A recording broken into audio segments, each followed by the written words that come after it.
Men in Black International isn't a reboot, but it acts like one. The original movie's plot beats are out in full force here. A young recruit is paired with an aloof, experienced agent and immediately gets embroiled in a world-threatening mystery that centers around a landmark built for a world's fair. There are chrome guns, cars with red buttons, fist-size aliens, and Frank the Pug. Yet somehow, in spite of all of that, International manages to fundamentally misunderstand practically everything that made the original film so endearing and so enduring.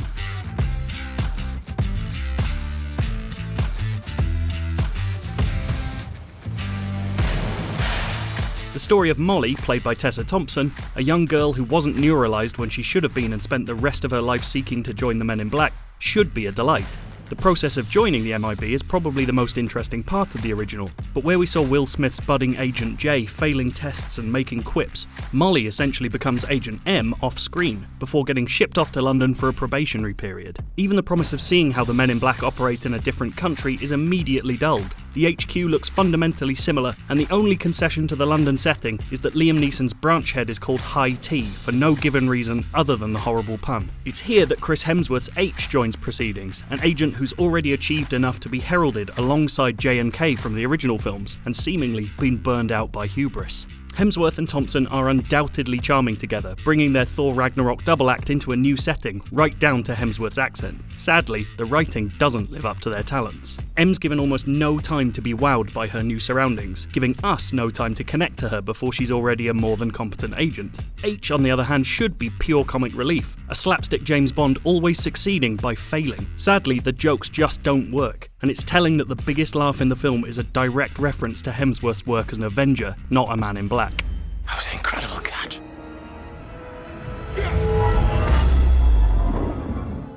It's not possible.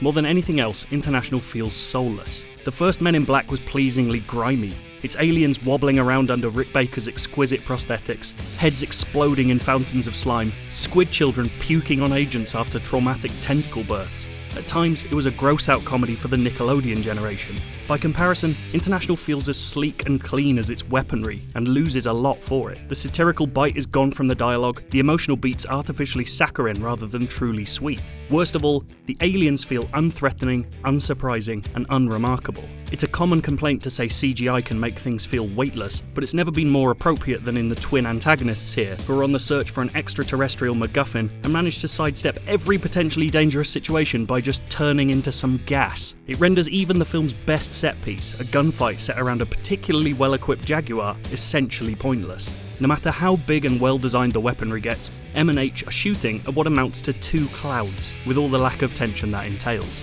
That lack of tension pervades the entirety of International. It feels like Men in Black by numbers, a trudge from one set piece to the next, untidily glued together by weak gags and sharp suits, never getting us to care about its characters or the world-changing stakes. In fact, like the first film's bug bad guy, it feels as though something unfamiliar is wearing Men in Black's skin, except what's inside is, somehow, just really dull.